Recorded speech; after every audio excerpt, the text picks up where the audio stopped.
Tahukah Anda, setiap makhluk hidup berasal dari sel. Sel merupakan unit dasar kehidupan.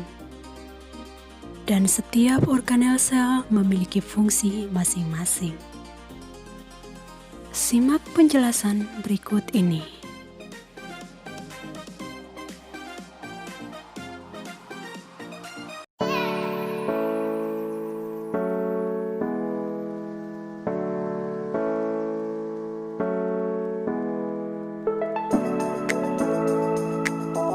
Oke, halo Bu Jelita. Hari ini saya akan menjelaskan tentang sel hewan dan sel tumbuhan. Oke, kita akan mulai dari sel hewan. Pertama, ini adalah bagian inti sel.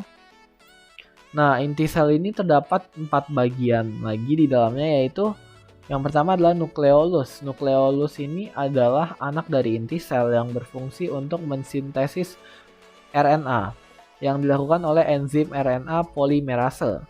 Nah, hasilnya ini ada 3 macam, yaitu yang pertama adalah mRNA, yaitu sebagai messenger. Ia mengirim pesan dari DNA ke ribosom untuk mensintesis protein. Nah, kemudian yang kedua itu adalah rRNA, ribosomal. Nah, fungsinya ini untuk merakit ribosom. Dan yang ketiga itu ada tRNA, dia berfungsi sebagai translator. Nah, ia mentranslasi pesan yang dikirimkan oleh mRNA tadi dalam bentuk kodon. Nah, ia translasi agar bisa dipahami gitu ya di kinerja sel. Nah, kemudian yang kedua itu ada kromatin. Nah, kromatin ini adalah bagian yang urat-urat ini, bisa dilihat ya di gambar. Nah, apa itu kromatin? Kromatin itu tempat di mana ada kromosom. Nah, kromosom yang ada dalam kromatin itu digulung oleh binding protein yang dimana namanya protein histon dan juga ada protein non histon. Itu merupakan binding protein yang tugasnya menggulung kromosom. Nah, kemudian di sini sisanya adalah cairan. Cairan yang di dalam inti sel ini namanya nukleoplasma. Nah, nukleoplasma ini berfungsi untuk sebagai media suspensi dari organel inti sel. Nah, kemudian ada juga di sini membran inti yang membungkus inti. Nah, fungsi membran inti ini adalah untuk memisahkan antara bagian dalam inti sel dan bagian luar inti sel. Nah, di sini bisa dilihat bahwa ada pori-pori yang berwarna merah ini. Nah, pori-pori membran inti ini digunakan untuk menyaring zat-zat yang masuk, sehingga tidak sembarangan zat masuk ke dalam inti sel. Karena terutama kromosom itu tidak boleh bercampur dengan zat lain atau enggak akan kacau nanti ya.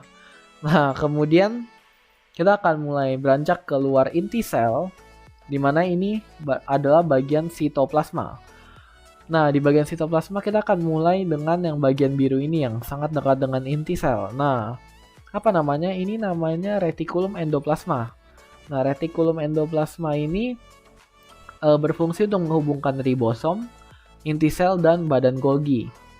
Nah, retikulum endoplasma ini dibagi menjadi 2, yang kasar dan yang halus. Apa yang membedakannya adalah di yang kasar terdapat ribosom, makanya bisa dibilang kasar karena ada tekstur titik-titik ini.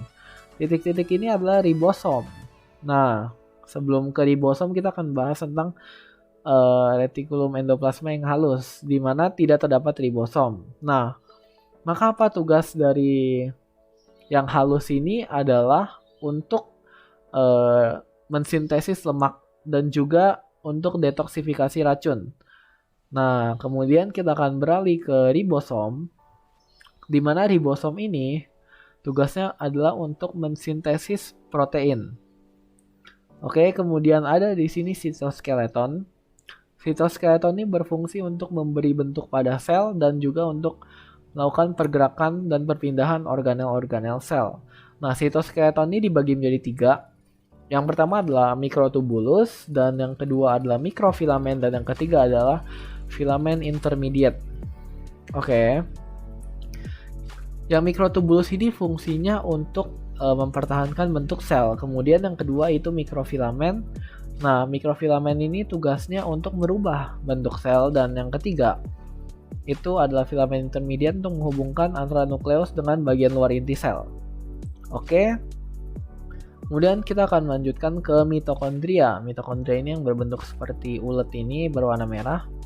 Nah, mitokondria ini memiliki DNA sendiri yang membuatnya bisa juga mensintesis protein. Nah, selain itu dia juga memiliki tugas untuk melakukan respirasi atau mengubah senyawa organik menjadi energi dalam bentuk ATP. Oke, kita akan beralih ke organel selanjutnya yaitu sentrosom. Nah, sentrosom ini sangat spesial bagi sel hewan karena tidak dimiliki oleh sel tumbuhan.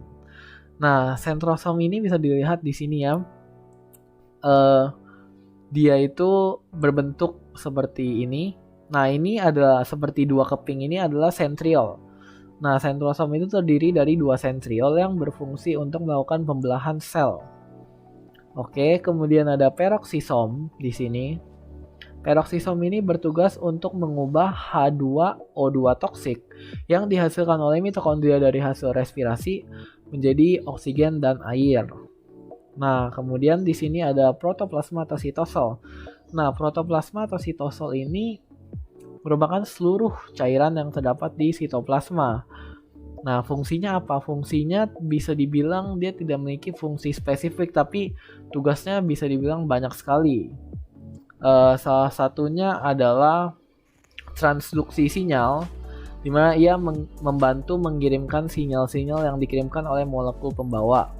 Kemudian dia juga bisa menjadi tempat transportasi zat, molekul, ion, dan dia juga bisa jadi sumber bahan kimia karena mengandung zat-zat tersebut. Kemudian kita akan beralih ke lisosom. Nah, lisosom ini juga hanya dimiliki oleh sel hewan, di mana lisosom ini berfungsi untuk mencerna makromolekul yang masuk ke dalam sel melalui fagositosis.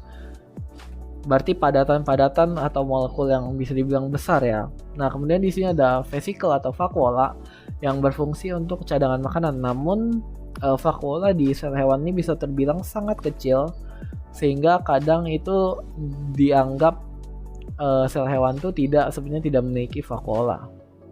Nah, kemudian ada juga di sini badan Golgi yang berwarna hijau yang tadi dihubungkan oleh retikulum endoplasma ini.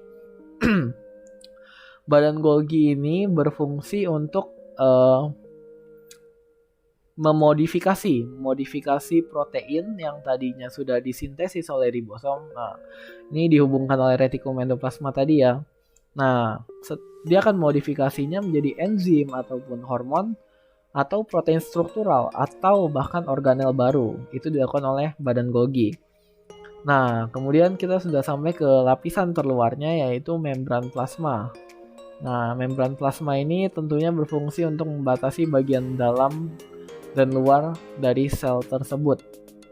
Oke, kita sekarang akan beralih ke yang tumbuhan. Nah,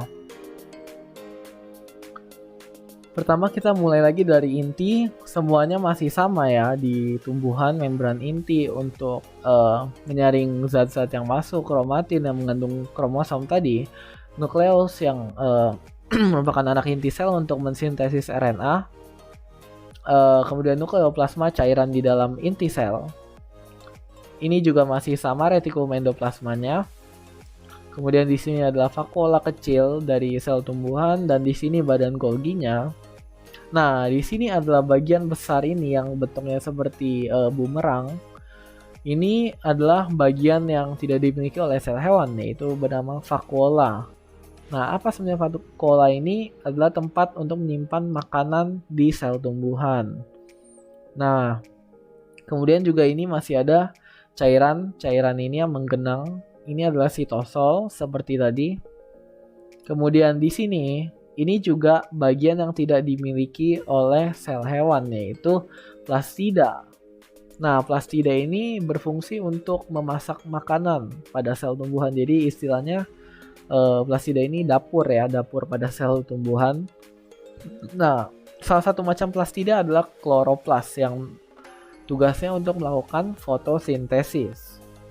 Nah, kemudian di sini ada peroksisom seperti tadi untuk mengubah eh, zat yang masih toksik H2O2 menjadi oksigen. Nah, di sini mitokondrianya berdekatan dengan peroksisom.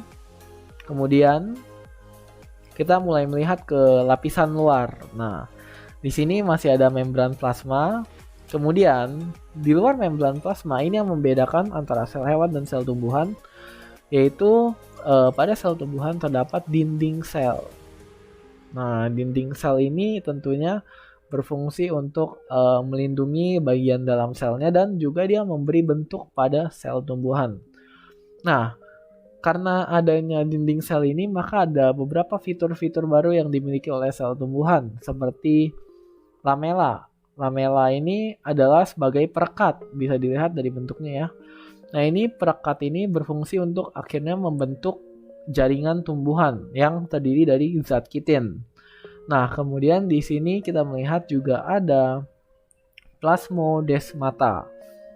Nah, plasmodesmata ini berfungsi sebagai penghubung atau celah yang menghubungkan, memungkinkan dia sel tumbuhan untuk melakukan transportasi zat antar sel. Jadi ini celah ini untuk menghubungkannya dengan sel lain. Nah, kemudian ada selulosa. Selulosa ini merupakan salah satu komponen penyusun dinding sel yang membuat dinding sel ini tetap kuat dan kaku. Nah, itu saja seputar sel. Saya akan sekarang menyimpulkan jadi apa saja yang membedakan antara sel hewan dan sel tumbuhan. Nah, kita bisa lihat kembali. Sel hewan itu tidak memiliki apa saja. Sel hewan tidak memiliki dinding sel. Sel hewan juga tidak memiliki plastida atau kloroplas dan tidak memiliki vakuola. Nah, bisa dilihat di sini tadi vakuolanya itu adalah vakuola tengah ya. Karena dia tuh yang mendominasi sel tumbuhan. Dia cukup besar ukurannya, maka dapat menampung makanan yang cukup banyak. Nah, itu tidak dimiliki oleh sel hewan. Nah, sekarang kita melihat apa yang tidak dimiliki oleh sel tumbuhan adalah lisosom. Ya, jadi di sel tumbuhan itu tidak terdapat lisosom dan kemudian juga tidak terdapat sentrosom. Nah, kedua itu tidak dimiliki di sel tumbuhan. Dan yang terakhir jika diperhatikan di sini ada alat gerak dari sel hewan yang merupakan flagella, itu juga tidak ada di sel tumbuhan. Itu saja dari saya, sekian dan terima kasih.